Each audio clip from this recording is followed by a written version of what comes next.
rounds now. We have the bottom round and the top, or sorry, the top round and the bottom round. Not a very helpful way of explaining it. Another way of calling it is the inside round and the outside round, which makes a lot more sense because inside is in between his thighs, outside is outside. Bottom and top, it's about how the butcher's supposed to put it on the table or something. But if you think about it as inside and outside, it's more helpful, but usually you hear it called top and bottom. So you start by isolating that femur bone. And so I would say pay close attention if you want to do this with the deer. You can greatly enhance how you cut up a deer. You can do the exact same thing. His leg's just not going to be as thick. So you're going to just cut down to the bone depth, but the bone has a big old crazy end up here, so you have to go wide and get below that.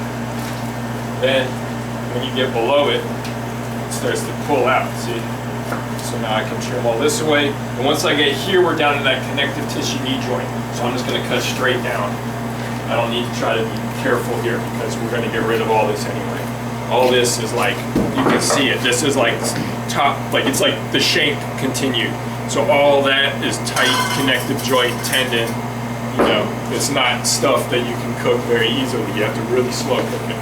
So here now we can see fascia, the connective joint that runs between muscles. So I find it and you can open it up as you see. So this one I'll just follow through. Does that seam make sense right there? You can see how the muscle just keeps peeling away, these two muscles from each other. So I can just keep following it until I have intact whole muscles encased in their fascia, separated from each other. So now this piece right here is what we call the top round. And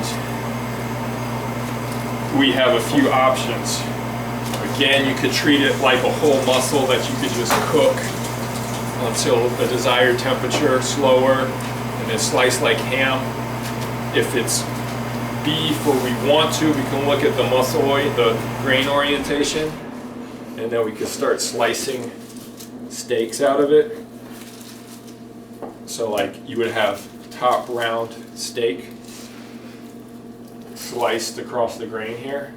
So these are ready to cook. If you wanted to have like pork cutlets or stir fry or anything like that, this is a great area that you can treat like that. Now you have like nice tender pieces that aren't covered in connective skin. You can just like sear it up and eat it.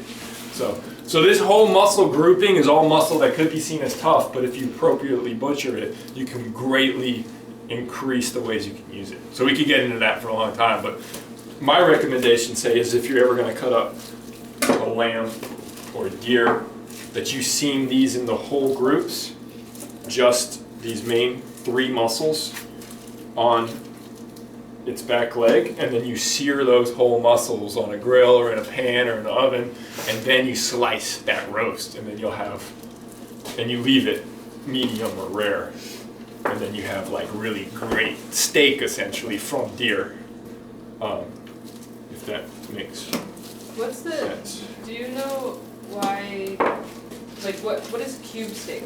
So cube steak is almost any chunk that you cut almost irrespectively to tenderness and shape, and then run through a thing that's like, and it beats the hell out of it so that you don't have to chew. So you could take, you could take something like this. I mean, you wouldn't use this. They'll probably be against like technical rules because this is this crazy like super tendony piece sitting on top.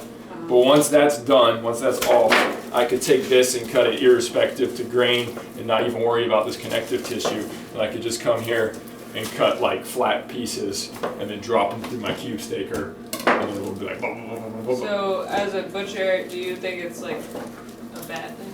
No, because it's a cheap way of making like a nice, like something you could just fry in a pan and eat. Yeah. You know, that you could use any part. So I mean, I think seems same concept as a meat tenderizer? Yeah, it's literally one of those meat tenderizer hammers in real form that's like pulverizing all these parts and punching them up. So if I were to do this for real though, I'd have to, you see this like big old piece of tendon, there's a white thing here.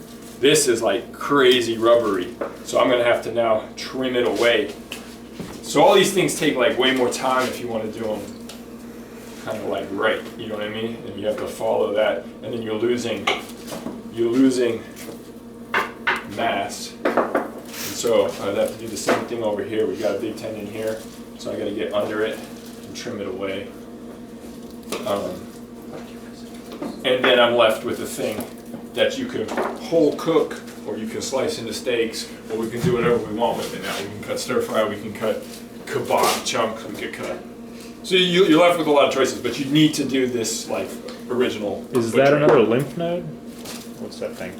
Yeah, good eye. That's one lymph node right there. So we'll pop that off. There's not that many, as you can see, in it. So all those are options. And if we want to cut this one, this is called the bottom round. Its grain actually runs this way. So I can't cut it this way. For me to make a good steak or chunk out of it, I cut it that way. So you can see, you've done it right when you have a bunch of little like circles on the meat, as opposed to, well, it's kind of, yeah, but I mean, they're not like, they don't run like ropes. They're more like, but you can see how it's much longer grained. So that's that. But now it all gets sliced up. So you can use pro knife. And I'll jump to getting the sausage ready then. So all